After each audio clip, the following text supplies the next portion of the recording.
পৃথিবীর প্রথম নবী কে ছিল বলেন তো? আদম আলাইহিস সালাম। আমরা যেমনি আমাদের শৈশব ছিল, কৈশোর ছিল, যৌবন, তারপর বার্ধক্যের দিকে যাচ্ছি, ওনার কিরকম ছিল?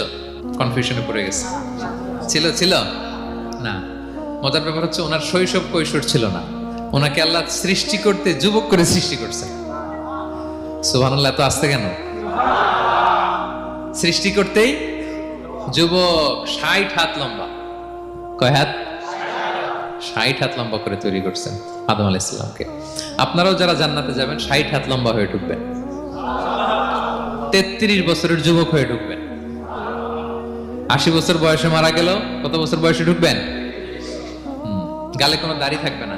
এই দুনিয়ায় দাড়ি রেখে নেন, ওখানে দাড়ি ছাড়া উঠবেন একেবারে কোনো জুরদা মুর্দা।